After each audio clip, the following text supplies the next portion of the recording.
Welcome to the Technical Writing Success Podcast from Curt Robbins, where we help you get smarter than your competition. This is episode 180. Hello, everyone. I'm Daphne Blake. And I'm Fred Jones. We are back again today, and we're unpacking a topic that is, well, it's sitting right at the intersection of technology and, frankly, our professional ethics. It really is. We are looking at an article by our show producer, Curt Robbins. It's titled, "Is the Use of AI Cheating?" Ah, yes. It was on LinkedIn, right? That's right, published January 24th.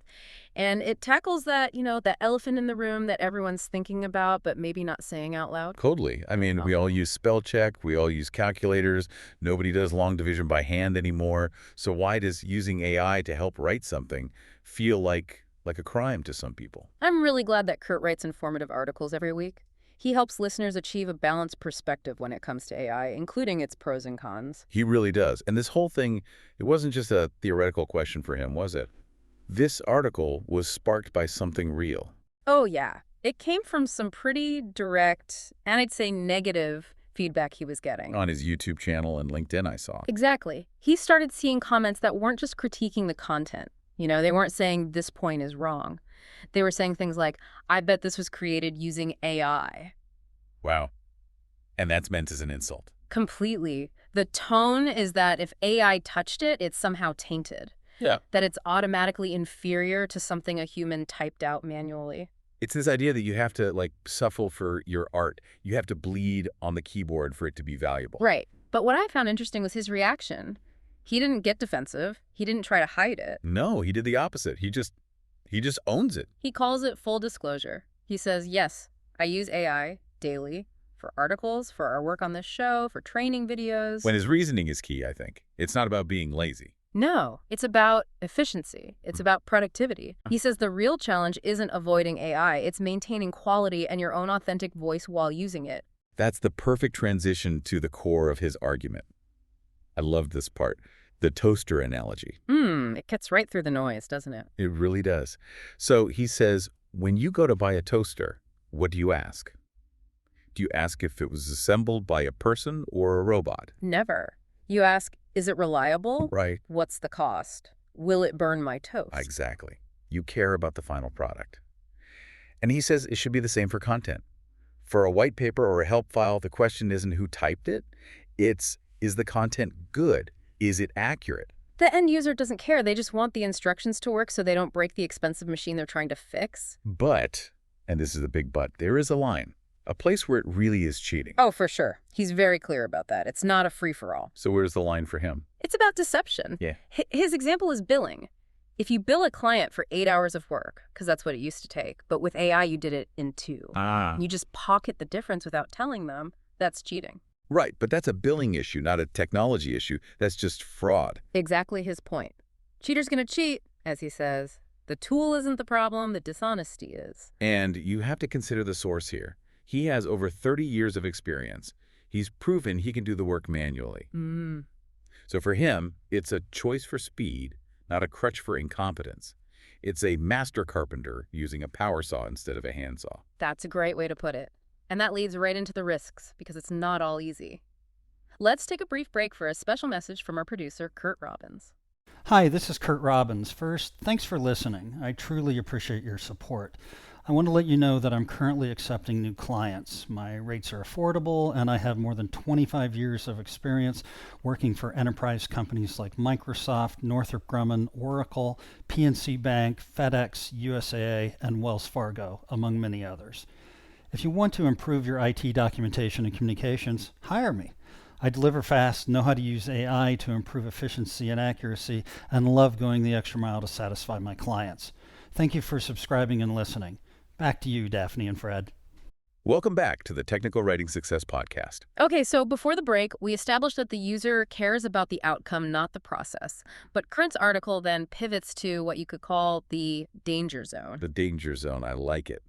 Because this is where people get into trouble. A lot of trouble. He makes a crucial point. AI does not produce final drafts. No, never. Not even close sometimes. It produces rough drafts, and sometimes, he says, very rough drafts. This brings up the most important rule for using AI. The SME requirement. You have to be a subject matter expert. Yes, and his example for this is plumbing.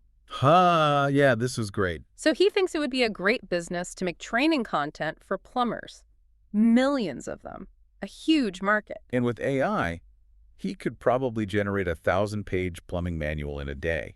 He could, but what's the problem? He knows absolutely nothing about plumbing. Zero. Exactly. So if the AI hallucinates, which they do, and it says to connect the wrong two pipes together, Ooh. Curt wouldn't know it was wrong. He couldn't spot the error. The grammar would be perfect, but the information could be catastrophic. That's the key takeaway right there. Yeah. If you can't tell if the AI output is going to get you a promotion or get you fired, you should not be using it. That's the quote.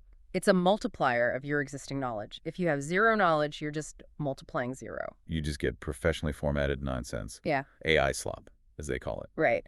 Now, what I thought was also really useful was looking at the community reaction to the article. It wasn't just him talking. Yeah, the comment section was fascinating. It really showed where other professionals are at with this. There was one from Adam Bernardi that stood out. He talked about the evolution of tools. Right. He pointed out that writers have always used tools. Spellcheck, content management systems. AI is just the next link in the chain. Refusing to evolve just makes you less effective. It's like refusing to use find and replace because you think it's more authentic to read every single line yourself. It's just inefficient. For sure. But then there was a comment from Marie Becker that went a little deeper. Oh, the romance of friction. I had to read that one twice. It's a profound idea, isn't it? She says we as a society tend to romanticize struggle. We think that if something was hard to do, it must have more merit. Like doing complex math in your head before calculators were everywhere. We admired the friction. We did, but here's where she flips it.